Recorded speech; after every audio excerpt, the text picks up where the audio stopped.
저와 여러분 한 절씩 교독하겠습니다. 제가 먼저 읽겠습니다. 하나님의 말씀을 듣겠습니다. 아브라함의 아내 사레는 출산하지 못하였고 그에게 한 여종이 있으니 애굽 사람이요 이름은 하갈이라.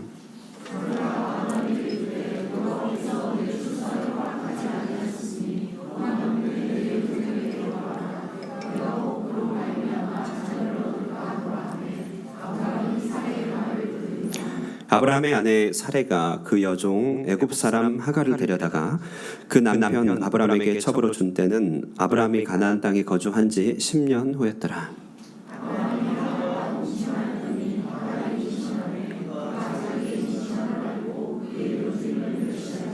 사레가 아브라함에게 이르되 내가 받는 모욕은 당신이 받아야 옳도다.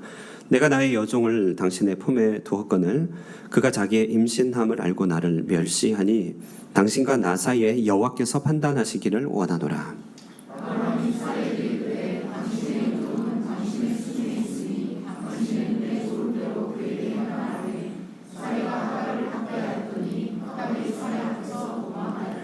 여호와의 사자가 광야의 샘물 곁 곧 술길 샘 곁에서 그를 만나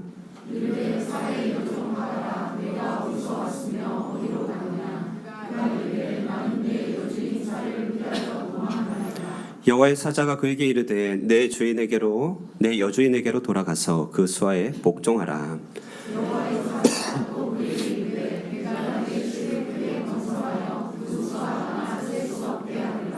여호와의 사자가 또 그에게 이르되 내가 임신하였은즉 아들을 낳으리니 그 이름을 이스마엘이라 하라. 이는 여호와께서 내 고통을 들으셨음이니라.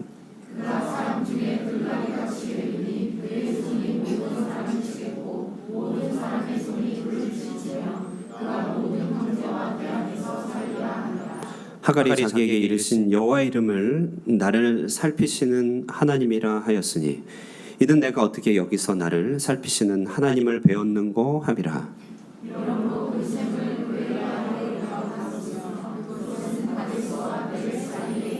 하갈이 아브라함의 아들을 낳음에 아브라함이 하갈을 낳은 그 아들을 이름하여 이스마엘이라 하였더라.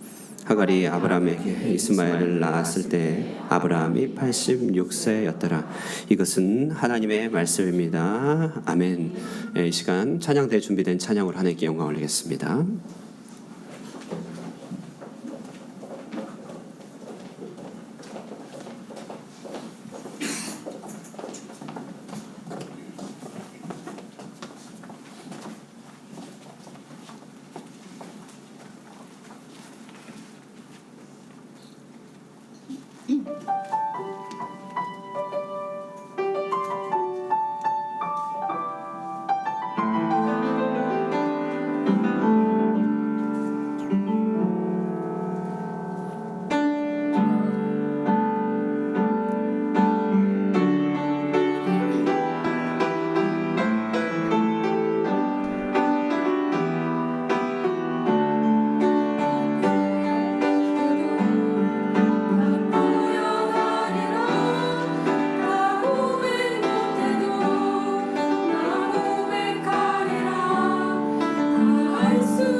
찬양 내 지휘자가 없는 한계 상황 속에서도 말 그대로 다 표현하지 못해도 다 표현하여 주신 귀한 찬양으로 섬겨주셨는데, 우리 그 안에서 함께 주님을 찬양하며 또 감사와 격려의 박수를 드리도록 하겠습니다.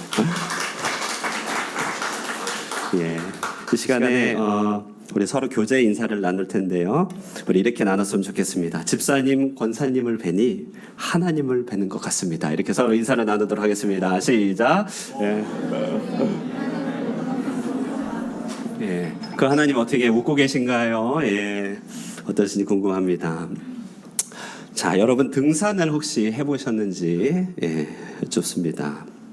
등산을 안 해보신 분은 없겠지요. 예, 저도 등산을 가끔 한 번씩 하는데요. 많은 사람들은 등산을 인생에 비유하곤 합니다. 예, 저도 가끔 등산을 할 때마다 사람들이 등산을 인생에 비유하는 것의 의미를 잘 알겠더라고요. 등산을 하다 보면요, 산 정상에 올라가 한 번에 가는 경우는 없습니다. 그렇죠?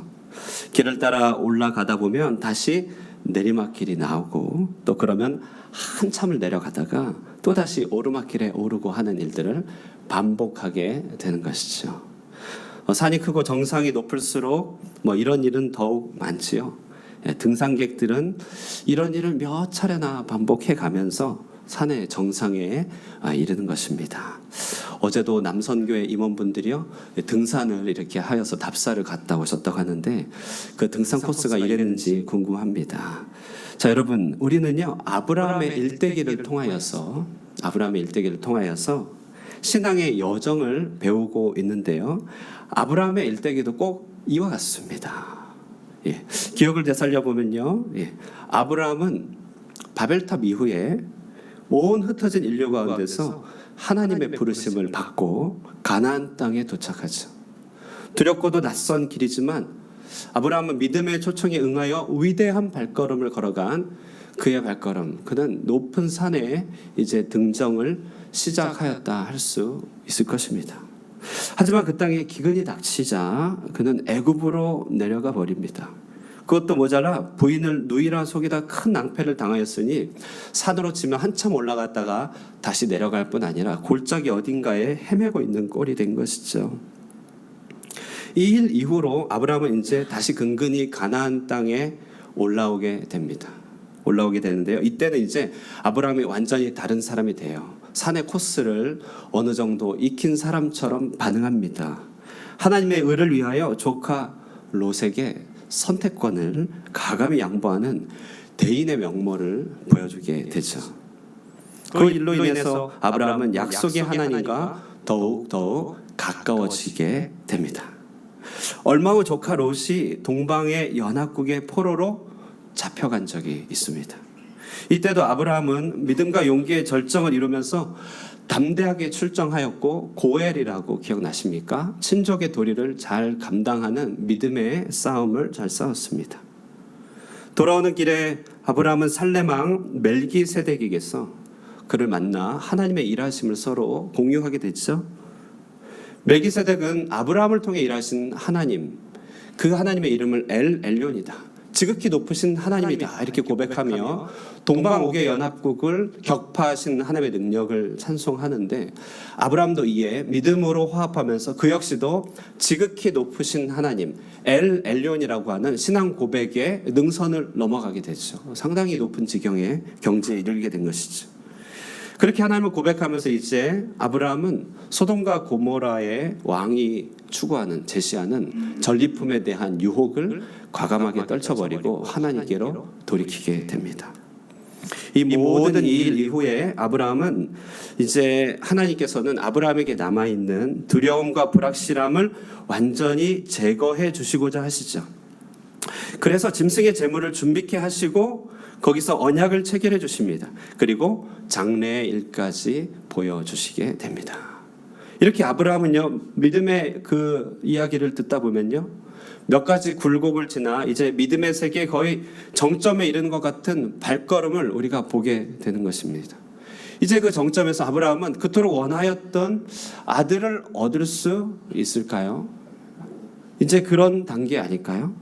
자, 그러나 이야기는요, 이제 묵상하기에도 힘겨운 고통스러운 믿음의 현실을 우리에게 소개해주고 있다는 것이죠. 오늘 우리가 읽은 16장 말씀해 보면 먼저 아브라함은 가나안에 입성한 후 10년 정도의 시간을 보냈는데 이때까지 약속하신 열매 곧 후사가 여전히 주어지지 않았던 것입니다. 우리 마음에 이렇게 생각할 수 있죠. 내가 한 해, 두 해, 세 해 참을 수 있고 10년까지는 참는다. 그런데 달력으로 10년째 달력을 딱 찢는 순간 이게 뭐야? 아무것도 변한 게 없네 라고 자기 마음속에 세워져 있는 시간이 어느 정도 지나갔는데도 변화가 없다면 그 마음에 큰 갈등이 있겠죠. 오늘 1절은 이렇게 시작하고 있습니다. 16장 1절에 1절, 16장 1절. 아브라함의 아내 사레는 출산하지 못하였고, 아브라함의 아내 사레는 출산하지 못하였다. 하나님이 장난하시나? 나를 불러내놓고 아들을 약속해놓고 10년이 갔는데 여전히 변화가 없네. 하나님 무슨 희망 고문하시나요?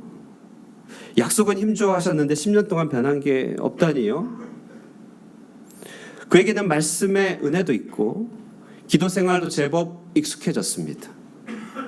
신앙의 즐거움도 그는 알게 되었고 신앙심도 제법 좋아진 거예요. 그런데 삶에 실질적인 열매가 없는 것입니다. 이런 일들은 믿음의 길 위에서 우리가 겪게 되는 얼마나 큰 고통이 되겠습니까? 오늘날도 우리는요, 오랜 기간을 주님을 의지하여서 살아갑니다만 인생의 여정에서 이렇다 할 변화나 계기가 없어서 심령이 상하는 일들이 더러 있게 되는 것이죠. 하나님을 기다리고 신앙심도 좋아졌고 말씀 안에 돌이켰어요.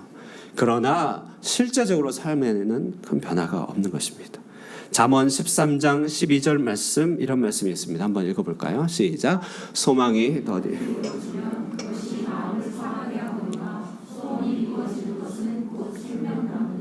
예, 아멘. 하나님의 말씀이죠. 인생의 다른 모든 면에서는 그에게 감사가 잇따랐고 하나님의 살아계심을 경험했지만 아브라함의 부부에게는 사실은 실제적인 기근은 사라지지 않았다는 사실 10년 차에 또 확인하는 것입니다. 여러분 이럴 때 어떻게 하면 좋겠습니까? 여러분 이럴 때 어떻게 하면 좋겠습니까? 성경은 이에 대해서 분명하게 정답은 물론 얘기해주고 있습니다. 시편 37편 7절입니다. 우리 한번 읽어볼까요? 시작. 여호와 앞에 잠잠하고 참고 기다리라. 예. 성경의 정답은 분명하죠. 여호와 앞에 잠잠하고 참고 기다리라. 인내 시간표를 온전히 이루라. 하지만 그토록 소원하고 필요한 것이 더디 이루어지는데 말이 쉽지 기다리는 것은 정말 어려운 일입니다. 본문은요, 그런데요, 이런 때야말로, 정말 이런 때야말로, 정말 이렇게 마음이 상할도록, 이렇게 기다림이 힘든 때야말로 믿음의 인내가 가장 필요한 시험때임을 오늘 본문은 아주 강조해서 말해주고 있는 것입니다. 본문은 이 주제를 어떻게 전달하고 있냐면요, 이런 인내, 믿음의 인내, 이것이 얼마나 필요한지를 우리에게 전달해주던 방식은 그렇게 선택하지 못하였던 아브라함의 일화를 통하여 반면교사로 간접적으로 우리에게 전달하고 있는 것이죠. 우리에게 직접 얘기하면 우리도 힘들고 우리 마음도 아프니까 아브라함의 선택, 그 삶에 쓴 열매를 통하여 반면교사로 전달해주고 있습니다. 자, 이들이 선택한 내리막길을 한번 오늘 보면요, 이들이 선택한 내리막길은 무엇보다도 타협입니다.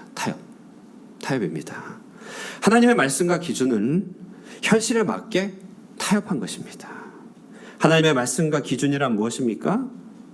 그것은 반드시 아브라함의 씨를 통하여 후사를 주시겠다고 하는 하나님의 명확한 약속이고 이쪽의 지침이죠. 윤리고 기준입니다. 하나님의 기준과 명백한 뜻입니다. 너를 통하여, 너의 씨를 통하여 내가 후사를 주겠다. 내가 약속하였고 짐승을 쪼갰고 언약을 확증해줬다. 분명한 하나님의 뜻입니다. 자, 그런데 타협이라고 하는 건 뭔가요? 타협이라고 하는 것은 하나님께서 주신 약속이 반드시 아브라함과 사라 사이의 자녀일 필요는 없지 않느냐. 아브라함의 씨면 되는 거니까 그렇다면 후처를 드리는 방식으로라도 풀어가면 되지 않겠니? 라고 하는 타협점인 것이죠. 후사를 주시겠다고 하는 하나님의 약속과 뜻, 하나님의 계명이 있습니다. 그리고 또 한편에는 후사를 반드시 얻었으면 좋겠다는 아들 내외의 열망이 있습니다. 그 사이에서 일치는 깨어지고 인간적인 합리화가 일어난 것이 오늘 본문이라고 하는 것이죠. 그 합리화의 배경은 무엇입니까? 그들이 그렇게 후처를 들여서 그 사이를 비집고 자신의 뜻을 이루려고 하는 그 합리화의 배경은 무엇일까요? 그것은 바로 관례라고 하는 것입니다. 당시 사람들이 다 그렇게 살잖아. 다 그렇게 살겠다고 하는 그런 당시의 배경이죠. 그래서 이들은요, 사라의 몸종 하갈을 후처로 들여 아들을 낳게 합니다. 창세기 16장 2절 말씀입니다. 우리 다 함께 읽어볼까요? 16장 2절 말씀 시작. 사레가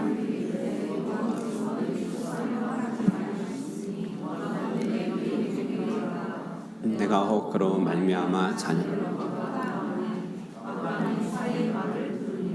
네, 아멘. 여러분, 오늘 저 본문요, 사레가 아브라함에게 출산을 하나님께서 허락하지 않으시니까 여종에게 들어가서 아이를 낳아라 이렇게 말하는 이 장면요, 성경의 맥락에서 보면 이 제안은 사실요, 하와가 아담에게 선악과를 제시한 것과 같은 그런 모양새입니다. 창세기 3장에서 에덴 동산에서 하와는 선악과를 먹지 말라고 한 그 하나님의 명령을 뱀의 유혹을 통하여 타협점을 발견했죠. 그리고 그것을 허용으로 바꾸었습니다. 본인도 먹고 아담에게 주어 먹게 하여 하나님의 뜻을 어그르게 하였죠. 오늘 본문에서 그 흐름이 그대로 반복되고 있는 그림입니다. 사라가 아브라함에게 명하여 후처라도 들여서 아이를 낳자 하매 아브라함이 그것을 받아들고 선악과를 먹듯이 사라의 말을 받은 것이죠. 여러분, 그러나 사라를 비난할 수만은 없는 것은요, 사라는 정실 부인이잖아요. 정실 부인으로서 자기 입으로 후처를 들이자 제안까지 하게 된 그때까지 겪었을 사라의 심적인 고통과 번뇌가 얼마나 컸을까 고스란히 좀 전달은 됩니다. 하나님에 대한 약속은 있고 후사에 대한 책임도 있으니까 당시 문화 속에서는 하루하루가 얼마나 가시방석이었겠습니까? 10년 동안 얼마나 힘들었겠습니까?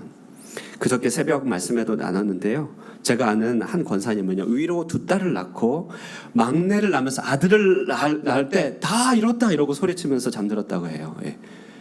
그러니까 불과 20여 년 전의 일인데요. 그때까지만 해도 막내 아들, 그러니까 둘 딸에다가 셋째 아들 낳으면서 다 이렇다 외칠 정도니 그 당시에 후사를 잊지 못하는 그 시대는요, 사라의 고통은 이루 말할 수 없었던 것이죠. 제안을 하는 사라도, 제안을 받아들이고 사라를 바라보는 아브라함도 참 고통 가운데 일을 진행할 수밖에 없었던 것입니다. 그래서 그들은 속으로 생각한 것이죠. 이런 마음의 고통도, 이런 갈등도, 후처를 드리는 이 일도 다 약속하신 후사를 낳는 일이니 그 일만 잘 되면 될 것이야. 결과가 모든 것을 말해줄 거야. 그들은 정말 눈을 질끈 감고 이 일을 진행했을 것입니다. 자, 여러분, 우리 한번 생각해 볼까요? 여러분, 정말 결과가 모든 것을 말해줍니까? 정말 그렇습니까? 아브라함의 씨를 아브라함을 통해서 주신다고 했으니 하갈을 들여서라도 적극적으로 이렇게 아이를 낳게 하는 것은 과연 믿음의 일이었을까요? 믿음인가요? 이것이 합리화가 될 수 있는 일이라고 할 수 있겠습니까? 우리는 오늘 이 본문의 이 시점에서 아브라함과 사라 부부가 빠져있던 영적인 상태는 바로 약속을 신뢰하는 신앙이 아니라 후사라고 하는 내가 만든 우상에 빠져있는 상황이라고 설명할 수 있을 것입니다. 우리 한번 보실까요? 아브라함, 그들의 부부가 후사를 얻는 것, 그것은 하나님도 원하시는 것이었습니다. 하나님 원하세요.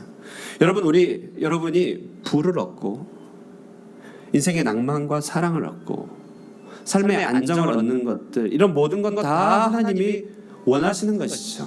하나님이 우리에게 주기를 바라시는 것입니다. 그런데 아브라함은요, 그 하나님이 원하시는 그 원함과는 별도로 자기의 원함이 따로 작동하고 있었던 것입니다. 다 하나님도 아시고 다 하나님도 바라고 계시는 것이기 때문에 하나님의 때에 하나님의 방법으로 얻게 하실 것이었지만 그 후사에 대한 원함이 너무 강하다 보니 하나님도 약속도 그때도 방식도 다 배경 처리가 되고 오직 자신의 원함 그것만이 도드라지게 된 것입니다. 자, 여러분, 이렇게 내 필요, 내 소원만 집중하여 바라봄으로써 내 필요, 내 소원만 집중하여 바라봄으로써 그것을 내 방식대로 성취하려고 하는 것. 그래서 하나님의 뜻을 짐짓 타협한 경우가 우리 신자들에게는 얼마나 종종 일어나느냐. 티모시 켈러라고 하는 목사님은요, 내가 만든 신이라고 하는 책에서 내가 만든 신, 이렇게 하나님의 기대와 따로 작동하여서 마치 하나님도 이해해 주실 것이야 라고 생각하는 인생의 강렬한 기대들을 위조된 하나님이다, 이렇게 명하였습니다. 우상인 것이죠. 그 책에서는 이렇게 내가 만든 가짜 신에 대한 몇 가지 성경의 사례를 소개하고 있습니다. 여리고성의 삭개오에게는, 그에게는 돈이죠, 물질입니다. 하나님도 그에게 주길 원하셨지만 삭개오는 그것이 너무 원했고 하나님과 따로 원했던 것이죠. 나아만이라고 하는 구약의 장군에게는 성공이라고 하는 우상, 강렬한 원함이 있었습니다. 느부갓네살에게는요, 권력이라고 하는 강력한 우상과 바람이 있었습니다. 요나의 선지자는 우리 지난번에도 한번 요나를 묵상했지만 요나에게는 민족주의라고 하는, 민족의 부흥이라고 하는 그런 강력한 소원함이 있었습니다.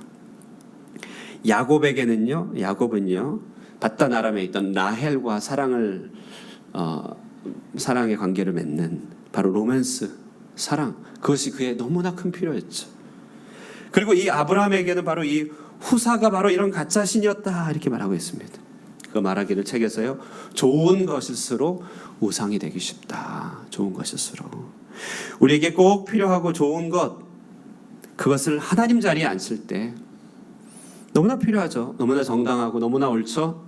그렇기 때문에 그것을 하나님과 별개로 하나님의 시간표와 상관없이 내 방식대로 하나님의 자리에 올릴 때, 그래서 하나님도 이해해 주실 거야, 하나님도 이해해 주시겠지라고 그렇게 생각할 때 그것은 우상이 되고 사실은 그것은 신앙이 아니라 중독이다, 이렇게 설명합니다.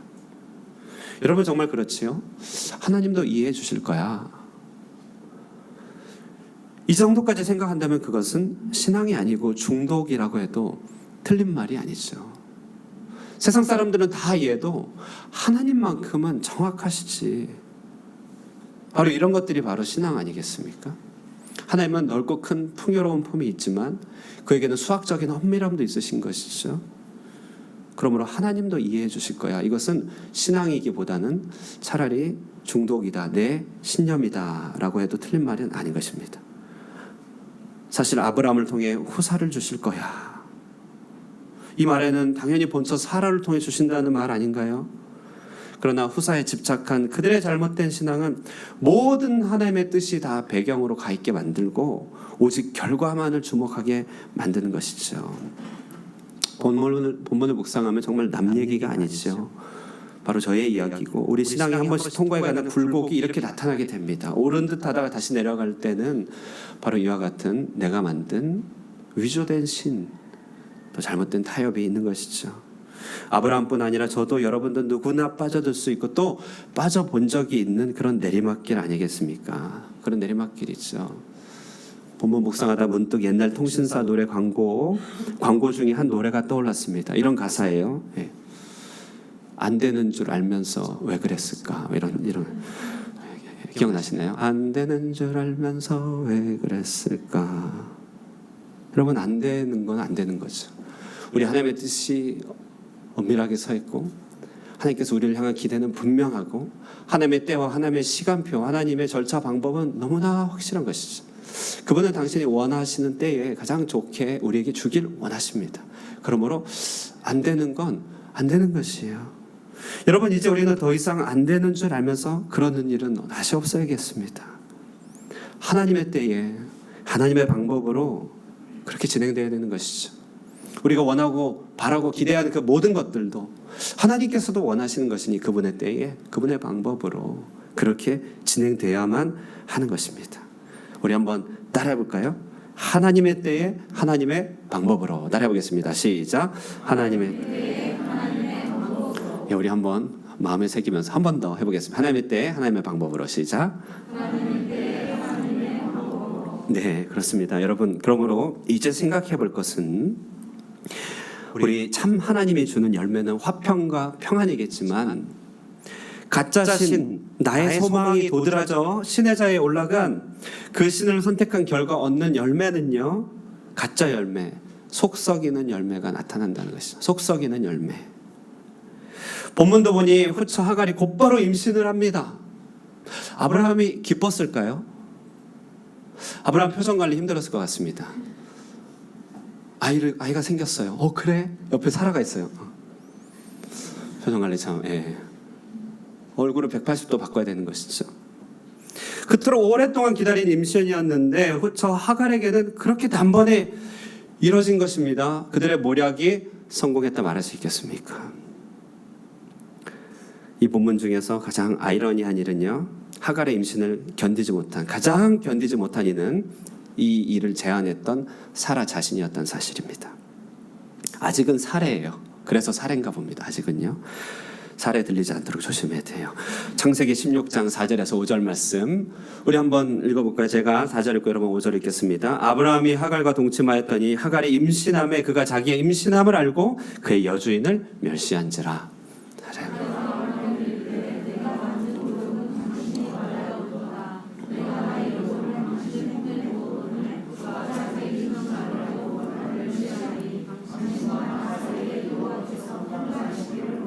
예, 그렇습니다. 하갈은요, 여러분, 여주인이 수십 년을 함께 살아도 이루지 못한 일을 단번에 이룬 것이죠. 의도하지 않아도 본능적인 우월감이 배어있지 않겠습니까? 성경은 이런 하갈의 위치를 두고 여주인을 멸시했다 이렇게 얘기하고 있어요. 실제로 멸시했는지 사라가 멸시를 받았는지 잘 모르겠습니다. 그러나 멸시했다. 그의 위치가 그렇게 확 뒤바뀐 것이죠. 근데 이런 모습을 도저히 볼 수 없는 것이 또 사라가 아니겠습니까? 실제 하갈의 제스처는 어떨지 모르겠지만 그 하갈의 눈빛과 표정에서 자신을 멸시함을 직감적으로 느낀 것입니다. 순식간에 남편의 모든 것을 그 아이 하나로 빼앗아가고 있다는 것을 느꼈으면서 사라는 바로 그 순간에 뒷방에 감금되어 있는 그런 처량한 여자처럼 스스로를 생각했겠죠. 그 가운데 주체할 수 없는 분노를 느끼게 됩니다. 5절을 다시 보실까요? 사례가 아브라함에게 이르되 내가 받는 모욕은 당신이 받아야 옳도다. 성경에 사례의 대사가 많이 안 나오는데요. 이렇게 나오는 대사 보면 사라 보통 분은 아니었던 것 같아요. 사라는 당장의 남편이 너무 원망스러운 것이에요. 도대체 이 상황 속에서 이제 갓 들어온 여종이 그녀가 임신했다고 하여 당신이 어떻게 대해줬길래 이 여종이 이리도 방자히 고개를 지켜두고 나를 쳐다보느냐, 이렇게 무슨 고대판 부부의 세계 같습니다. 사극을 보는 것 같죠. 사라는 어쩌면요, 부인으로서 모든 권리 포기한 것이죠. 그리고 하갈을 들였지만 정작 돌아온 것은 어처구니 없는 멸시였습니다. 그리고 그 모든 배경에는요, 잘 보십시오. 자녀를 생산치 못하는 모든 원인이 이제 누구에게 있는지를 확실히 알겠다는 듯 반응하였을 것 같은 아브라함의 처신이 있지 않습니까? 아, 그랬구나. 모든 책임이 사라한테 돌아가고 있는 거죠. 그러니까 사라는 이 생각을 하면 안 됐어요. 안 됐죠. 단란한 부부 사이가 깨지는 건 한순간입니다. 왜 굳이 그렇게 해서 본인의 상황까지도 나타나고, 하여튼 부부 사이가 일순간에 깨졌습니다.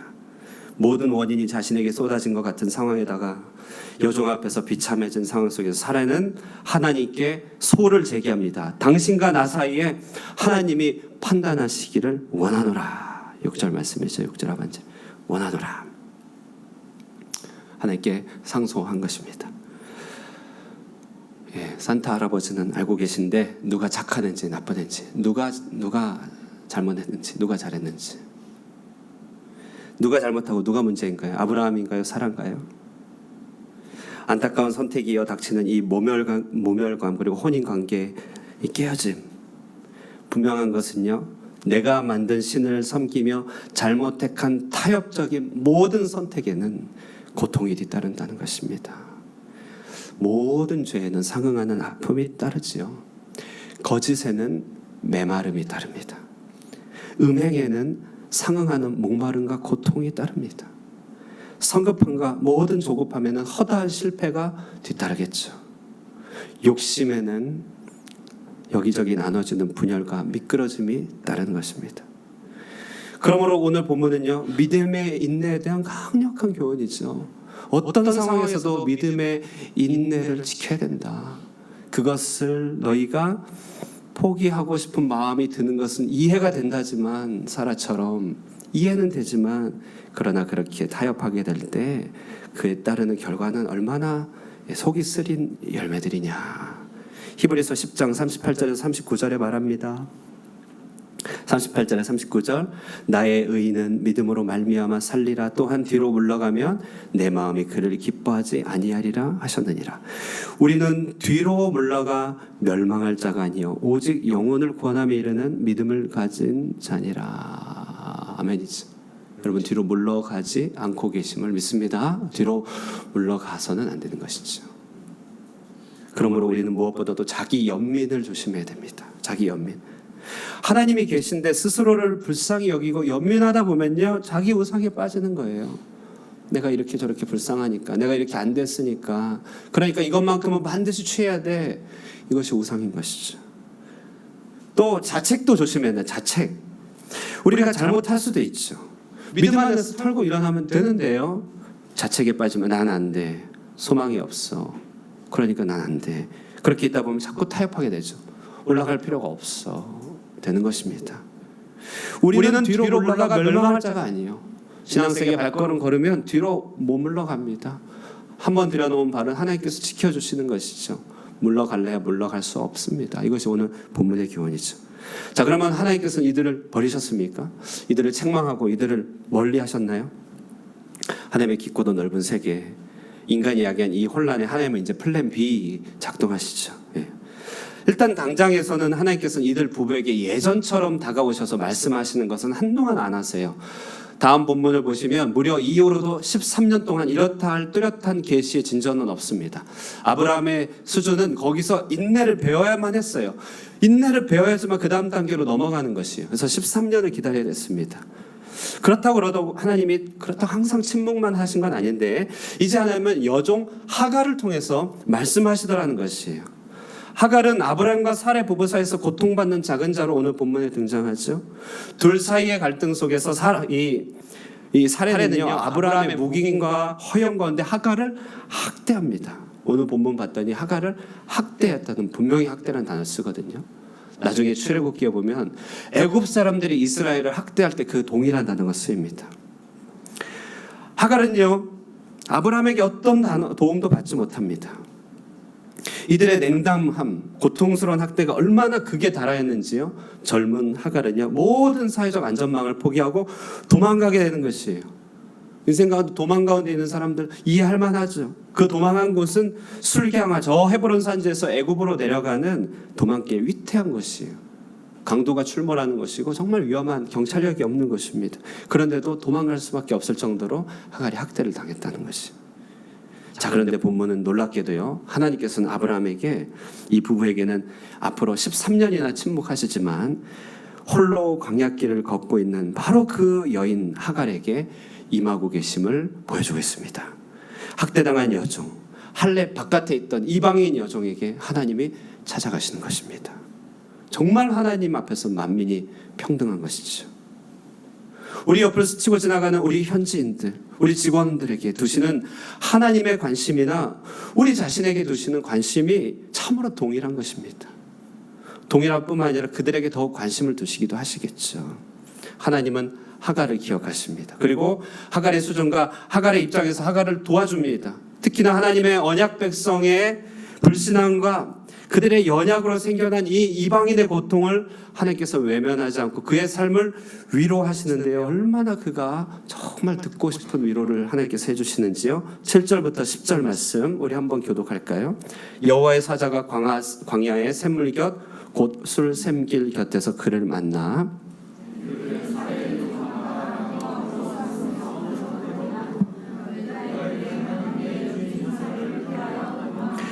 여호와의 사자가 그에게 이르되 내 여주인에게로 돌아가서 그 수하에게 복종하라.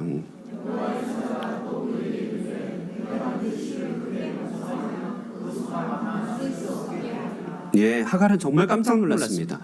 하갈의 입장에서는 늘 아브라함과 하나님 사이의 대화와 관계가 부러웠어요. 늘 선망이었고 나는 언제 저 위치에 가지? 늘 그것을 생각하였습니다.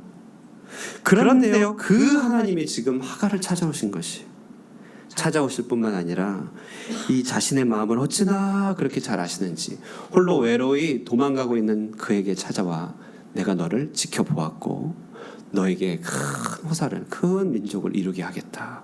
정말 듣고 싶은 말 아닙니까? 정말 너무나 듣고 싶었던 거 아니에요? 늘 사라를 통해서 이렇게 곁눈질로 보고 옆으로 들었던 그 말을 본인에게도 응답해 주신다니까. 물론 이 말씀이 하나님의 이삭의 약속과는 같지는 않지만 하갈의 수준과 입장에서는 가장 필요한 위로였던 것이죠. 13절에 그녀는 이렇게 말합니다. 하갈이 자기에게 이르신 여호와 이름을 나를 살피시는 하나님이라 하였으니 이는 내가 어떻게 여기서 나를 살피시는 하나님을 배웠는고 함이라. 어떻게 여기서 나를 살피시는 하나님을 만날 수 있지? 하나님이 나 같은 것까지도 기억하신다고? 나 같은 것까지도 찾아오신다고? 오 마이 갓.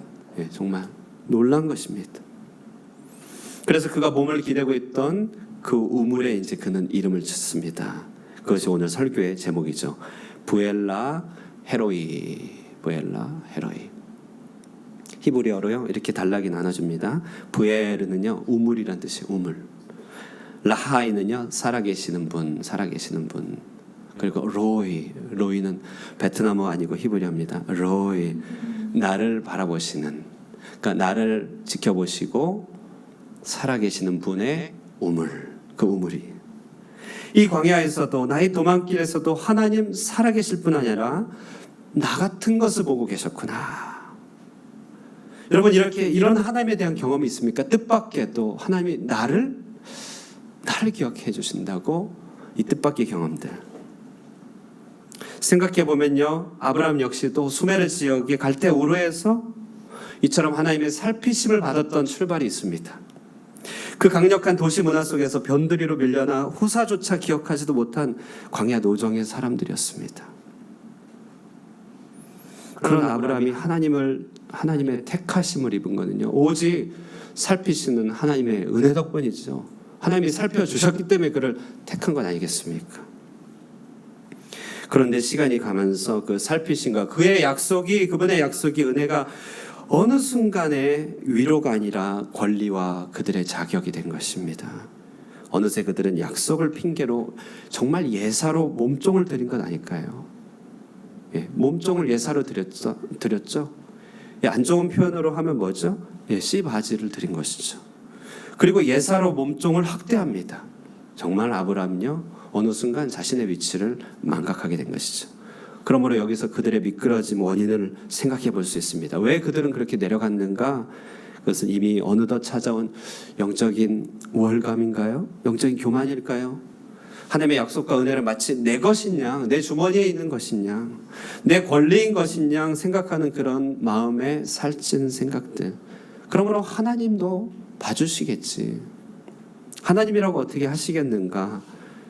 약속조차도 스스로 조합하고 배합하여 하나님과 상관없는 말씀의 레시피를 만들어서 맛을 엉뚱하게 만들어버리는 그런 높아진 마음의 상태가 된 것이죠. 하나님은요 그들에게 다시금 초심을 돌려주십니다. 그래서 이들 부부에게는 침묵으로 13년을 일관하시지만 도리어 하갈을 살피시죠. 하갈을 통해 듣게 해주십니다. 너희도 그 우물가의 도망과 같은 처지였다는 사실을 기억해야 된다. 여러분 우리도 종종 하나님의 은혜가 메마르게 느껴질 때면요, 우리 주변에서 이렇게 하나님 만나고 있는 사람을 잘 귀 기울여 봐야 돼요. 나는 그냥 그렇게 살고 있는데 옆에서 뜨겁게 눈물 흘리며 저 왜 저래 할 정도로 은혜를 받고 있다면 그는 부엘라 헤로이, 살아계시는 살피시는 하나님의 우물 곁에 있는 것이죠. 우린 그걸 보면서 목소리를 들어야 됩니다. 나도 저 우물이 필요하다. 여러분 변하는 것은 우리이지 하나님은 아닙니다. 하나님은 어제나 오늘이나 여전히 우리를 살피고 계시죠.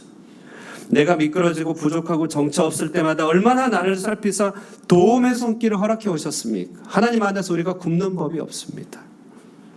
그런데 그 은혜가 어느새 내 당연한 권리가, 나의 소유가 되어 있다면 그것은 얼마나 멀리 가 있는 것인가요? 하나님의 축복을 나의 성공과 연결시키고 있다면, 그런 새에 내 주변에 있는 하갈들을 보지 못하고 나도 모르게 커져버린 내 몸으로 옆에 있는 하갈들을 모른 척 외면하고 있다면, 그것이 바로 오늘의 아브라함의 모습 아니겠습니까?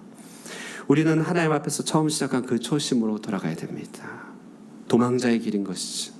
이 세상에 정처 없고 하나님 외에 방법이 없어서 도망자의 길을 걷는 것이죠. 그때 도와주시기만을 바랬던 그 처음의 자리, 그 언제나 그 처음 자리에 우리가 있어야 됩니다. 이것을 성경은 마태복음서 5장은 심령이 가난한 자다. 천국은 바로 이런 심령이 가난한 자의 소유인 것입니다. 우리가 이런 심령의 가난함을 회복할 때 부엘라 헤로이 살피시는 하나님을 만나게 될 줄 믿는 것입니다. 여러분, 하나님은 여러분을 사랑하십니다. 하나님은 여러분을 지켜보고 계시죠. 그러므로 오늘도 우리의 마음의 우상을 내려놓고 모든 타협에서 돌이키고 오직 살아계시는 하나님의 우물, 그 우물 곁에서 하나님의 은혜로 소성함을 잊게 되는 저와 여러분 되시기를 주님의 이름으로 축원드립니다.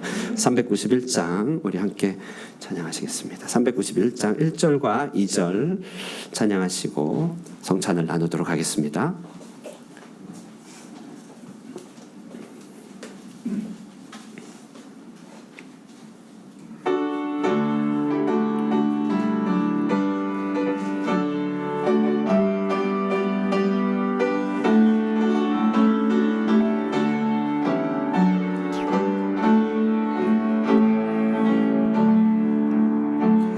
오 놀라운 곳에 주 예수 내 주 참 능력에 주시도다. 큰 바위 및 안전한 그곳으로 내 영혼을 숨기시네. 메마른 땅에 종이 걸어가도 나 피곤치 아니하며 저 위험한 곳 내가 이를 때면 큰 바위에 숨기시고 주 손으로 덮으시네. 오 놀라운 곳에 주 예수네.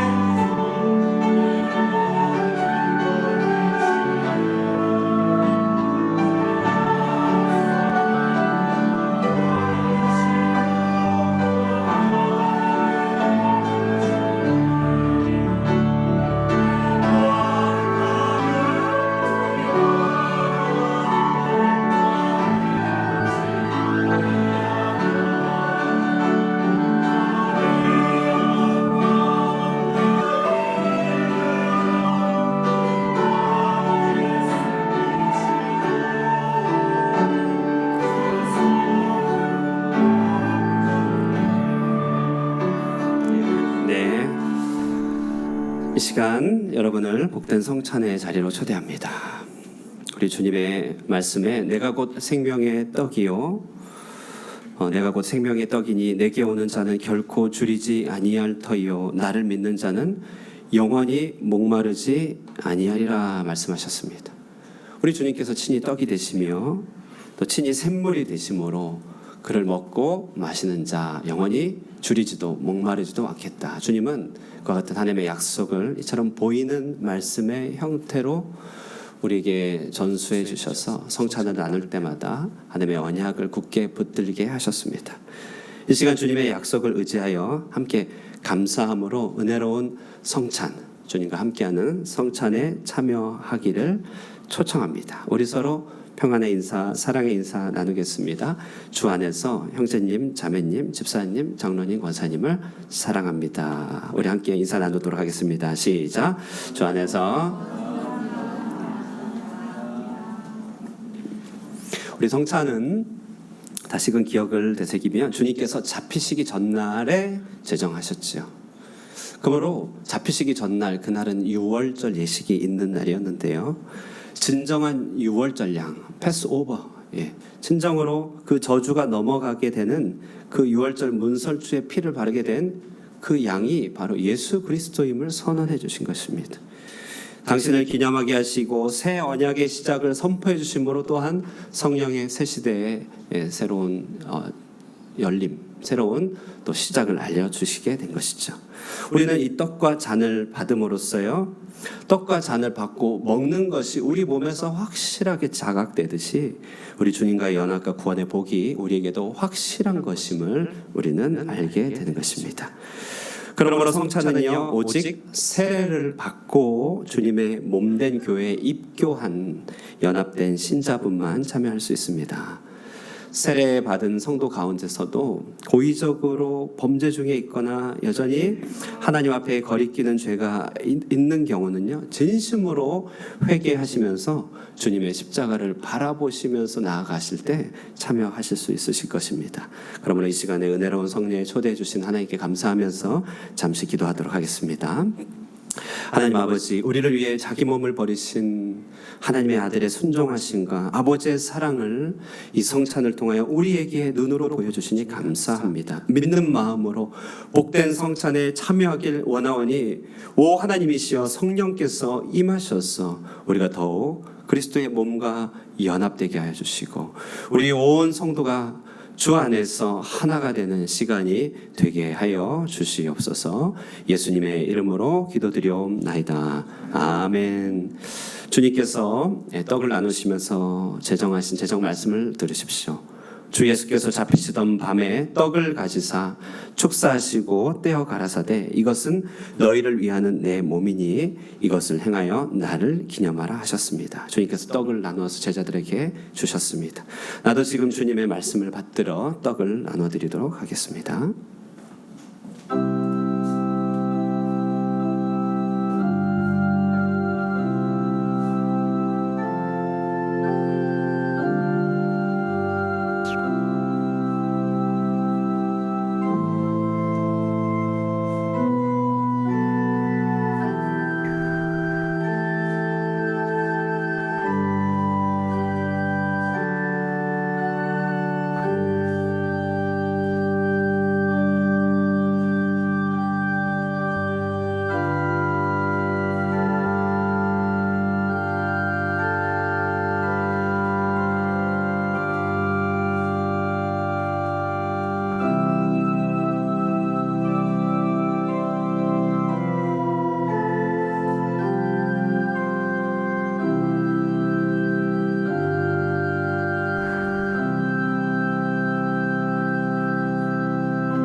주님은 떡을 주시며 당신을 기념하라 하였습니다. 이 떡은 믿지 않는 자들에게는 단지 하나의 빵 조각이겠지만 우리는 이 떡을 통하여 이 땅에 몸을 입고 오신 주 예수 그리스도를 정확하게 기억하는 것이죠. 이 떡 안에서 그가 몸으로 이 땅을 사시며 세상의 떡이 되신 것을 기억하게 됩니다. 자기 몸으로 그 피를 흘리시사 우리를 하나님과 영원한 화평을 맺게 하여 주신 주님의 사랑을 기억하는 것이죠. 여러분, 입교하신 분들 가운데 혹시 아직 떡을 받지 못하신 분이 계시면 손을 들어서 저에게 표해 주시기 바랍니다. 네, 그러면 이제 분잔의 시간을 하도록 하겠습니다. 식후에 또한 이와 같이 잔을 가지시고 가라사대 이 잔은 내 피로 세운 새 언약이니 이것을 행하여 마실 때마다 나를 기념하라 하셨으니 너희가 이 떡을 먹으며 이 잔을 마실 때마다 주의 죽으심을 오실 때까지 전하는 것이니라. 주께서는 한 잔에 잔을 나누시고 제자들에게 나누셨습니다. 그 나눠진 잔 이 시간 나도 주님의 말씀을 받들어 나눠드리도록 하겠습니다.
옛 언약의 자리에서는 언제나 짐승의 피가 흘렸습니다. 주님은 그 모든 짐승의 피를 대신하여 자신의 피를 흘리며 우리를 향한 모든 약속을 확증하셨습니다. 이제 구원의 새날과 새 언약의 증표로 말미암아 성령의 새 시대가 되었음을 성찬을 통하여 선포하여 주시는 것이죠. 이 성령 안에서 이제는 주님을 기쁘게 즐거이 섬길 수 있게 되는 것입니다. 혹시 떡을 받으시고 잔을 받지 못하신 분이 계십니까? 계시면 손을 들어 펴 주십시오. 네, 성찬은 이제 교회를 하나 되게 하는 것입니다. 성찬을 통해 우리 머리가 한데 머리로 연결된 우리 모든 지체들은요 또한 한 피요 한 몸을 이룬 형제와 자매가 됩니다. 그리고 이 땅을 그리스도의 몸으로 우리 스스로를 세우게 되는 것이죠. 이 시간 성찬의 은혜를 기억하시면서 우리 온 공동체가 더욱더 주님 안에서 연합되게 되기를 소망합니다. 기도하겠습니다. 하나님 감사합니다. 주께서 제정하여 주신 성찬을 이와 같이 나누게 됩니다. 떡을 받고 잔을 받으며 주님께서 이렇게 보이는 방식으로 우리에게 확증하여 주신 이 약속을 더욱더 굳게 신뢰하게 하여 주시고 우리가 이것을 받고 먹고 마심이 확실함과 같이 우리의 구원의 확신과 주님께서 주시는 그 모든 구원의 선물들이 우리에게 확실한 것임을 믿고 의지하며 담대히 살아갈 수 있도록 축복하여 주시옵소서. 예수님의 이름으로 기도드리옵나이다. 아멘. 391장 3절과 4절 이어서 찬송하도록 하겠습니다.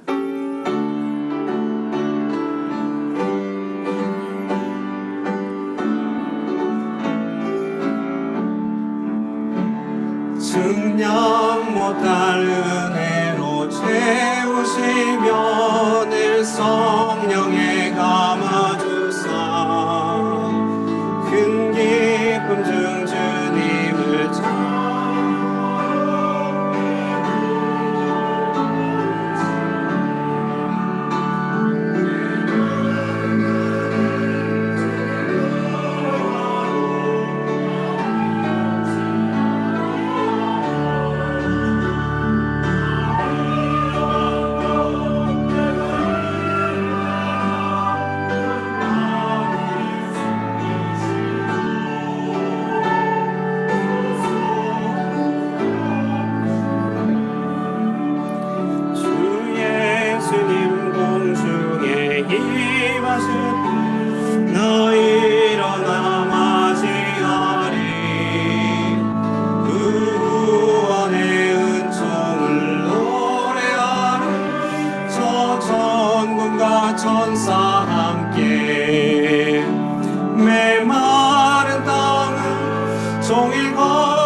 손으로 덮으시네.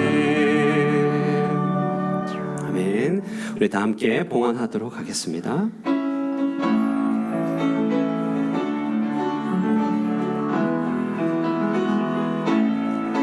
나의 구원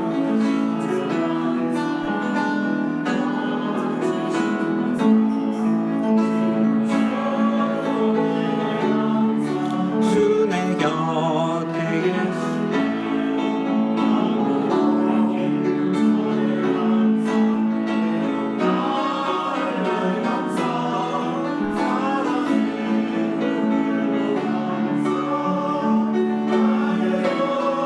우리 다 함께 일어나서 향기로운 멈춰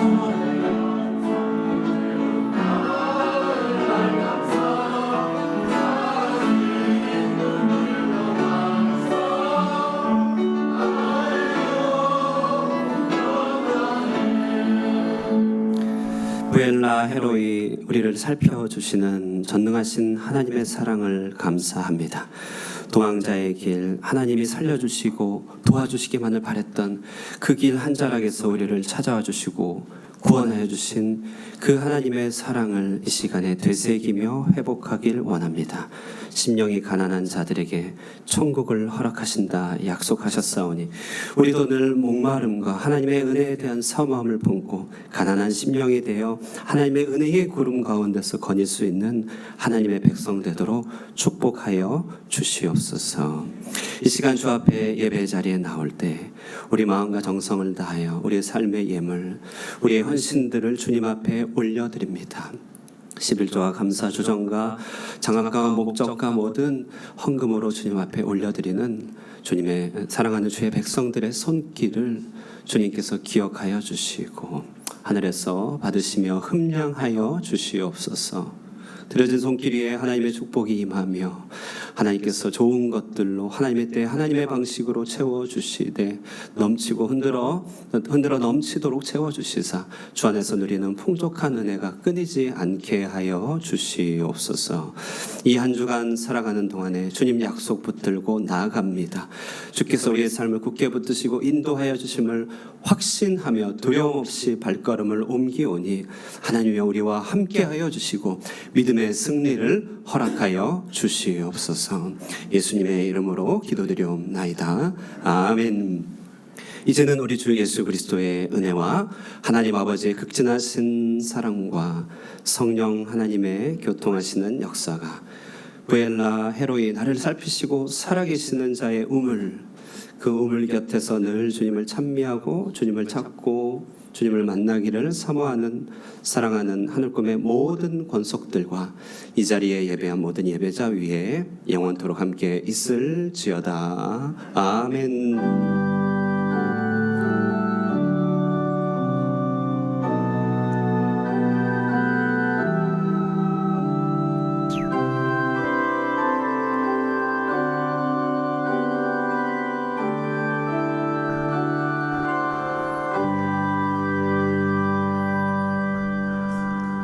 자리에 앉아주시기 바랍니다. 우리 서로 인사 나눌 때요. 하나님이 당신을 살펴주십니다. 인사 나누겠습니다. 시작. 하나님이 여러분을 믿음으로 아멘입니다. 오늘 이렇게 성찬을 함께 나누게 돼서 기쁘고 감사합니다. 가급적이면 한 달에 한 번씩 이렇게 하려고요. 특별히 행사가 있거나 이렇게 될 때도 저거 2달에 한 번씩은 성찬에 참여하니 여러분 늘 기도로 함께 준비하시며 참여하시면 감사하겠습니다. 새가족 교육 오늘 수료자가 있습니다. 잠시 후에 잠시 하도록 하고요. 특강 공지 4번 광고상 보면요. 향기나무 교육 개발원이라고 하는 곳과 파니파니 스쿨 감성 놀이 교육원 이 두 군데의 대표님께서 이렇게 호치민에 방문하셔서 이렇게 연이 되었습니다. 이분들이 그 교육, 기독교 교육뿐만 아니라 일반 교육에서 오늘날 이렇게 교육적으로 조금 트렌디하다고 해야 될까요? 이렇게 앞서가는 부분에서 전공들을 하셨는데요. 신앙이 좋고 한 분은 또 전도사님이기도 합니다. 그래서 이분들이 호치민 방문하셔서 오신 김에 좀 섬기면 좋겠다. 그래서 하늘꿈 교회에서 자리를 좀 마련하려고 합니다. 오신 김에 섬기는 이때 이 두 분을 통해서 이제 주제 보면 부모 충전, 우리 집 성경 놀이터라고. 성경 놀이터니까 너무 조금 이렇게 아이들 것 같은데 그렇다기보다는요. 이게 호모 루덴스란 말이 있습니다. 유의의 인간, 인간을 정의할 때 유의의 인간이라고 하는데 여러 즐거움, 여러 상호작용을 충분히 발휘할 수 있는 것을 이제 놀이라고 이렇게 규정한 교육학적이고 심리학적인 어떤 그런 개념인데요. 이 매개를 통하여 신앙이 전수되게 하고 부모와 자녀가 상호작용하고 대화하고 서로를 촉진하고 할 수 있는 다양한 이제 기술을 연출할 수 있는데 쉬운 거죠. 놀이니까. 그래서 억지로 하는 게 아니고 이거 집에서 어떻게 하는지를 여기서 이제 실습하는 것인데요. 그것도 하게 되고 또 저녁 때는 이제 코로나 시대 교회 교육 이렇게 저물어가는 이 어두워져가는 시대에 어떻게 교육을 펼칠 것인지 이런 여러 특강으로 또 설교로 섬겨주신다고 하니 우리가 정해진 교회 일정은 아니지만 이렇게 좋은 계기가 있으니 여러분 기억하여 주시고 또 참여해 주시고 관심 가져주시면 감사하겠습니다. 오늘 정수열 집사님 김유순 권생 가정에서 예쁘게 강단 꽃꽂이로 섬겨주셨고요. 저희 가정에서 저희 부모님이 오셨어요. 그래서 감사함으로 교제의 떡을 이렇게 나누도록 하겠습니다. 저희 부모님은 저 뒤에 이렇게 늘 강호가 앉아 있는 자리에 네, 저 뒤에 계신데 잠시 이렇게 뒤에 앉아 계셔서 제가 소개시켜드리도록 하겠습니다. 네. 부모님은 어떻게 소개해야 될지 모르겠네요. 그래서 박수 쳐주셔서 감사합니다. 그래서 교제 떡을 나누도록 하겠습니다. 다음 주일 예배 이후에 재직회 3, 4분기 재직회로 모이게 되고 남녀 선교회는 11월까지 총회를 진행해 주시면 감사하겠습니다. 네, 오늘요. 임효방 진미경 집사님 가정에 4주의 새가족 교육을 수료했습니다. 수료하면 이제 수료식을 하는데요. 두 분 한번 앞으로 모셔서 우리 박수도 하고 환영도 하고 이렇게 기도도 하는 시간 갖도록 하겠습니다. 두 분 한번 앞으로 나와주시면 감사하겠습니다.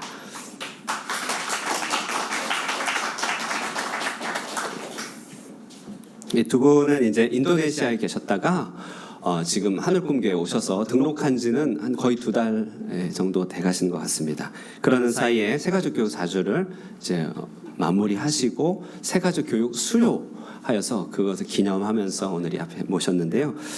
특별히 이렇게 모셔서 새가족 교육 수료하시고 하늘꿈교회에 이렇게 등록하셨는데 아주 새가족에게 너무 큰 부담을 드린 것 같겠지만 마이크를 잠시 드려서 마이크 혹시 있을까요? 그래서 잠시 우리 소감을 듣고 그리고 서로 축복하고 기도하면 좋겠습니다.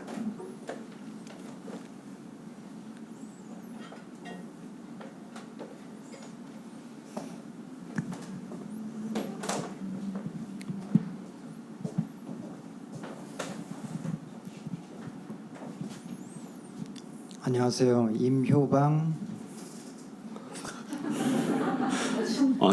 연출된 것입니까? 새가족 수료를 마쳤다고 해서 목사님께서 어제 준비를 좀 하라고 하셨어요. 그래서 어제 잠은 잘 자지는 못했지만 새가족 수료를 지난주에 마치고 나서 신앙에 대한 반성과 회복의 시간을 가진 좋은 시간이었던 것 같습니다.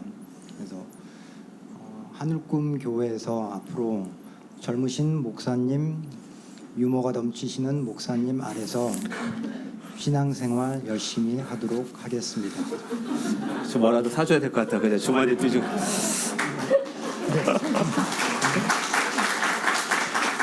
네, 감사합니다. 우리 그 여성교하고 남성교에서 혹시 준비된 선물이 있는지 모르겠습니다. 그래서 환영 기념 선물, 박수로 환영하도록 하겠습니다. 감사합니다. 네, 빨간 건 홍삼인가요? 네, 몸 건강하게 신앙생활 잘하시라고 감사드립니다. 자, 그럼 우리 잠시 기도하겠습니다.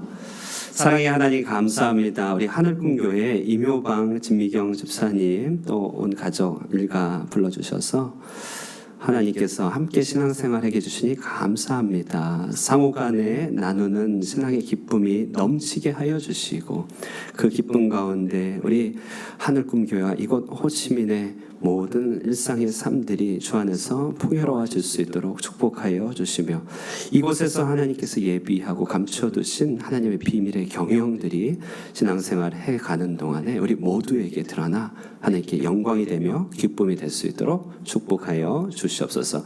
온 마음으로 환영하며 축복하오니 주님이여 이들의 삶을 책임져 주시옵소서. 예수님의 이름으로 기도드리옵나이다. 아멘. 박수로 환영하도록 하겠습니다. 네. 네, 광고 마쳤습니다. 그러면 이 시간에 우리 서로 축복하면서 우리 식사 교제를 나누도록 하겠습니다. 축복송 함께 찬양하겠습니다.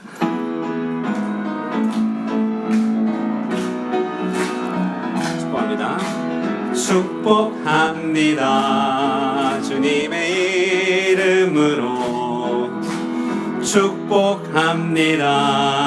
주님의 사랑으로 이곳에 모인 주의 거룩한 자녀에게 주님의 기쁨과 주님의 사랑이 충만하게 넘치는 축복합니다.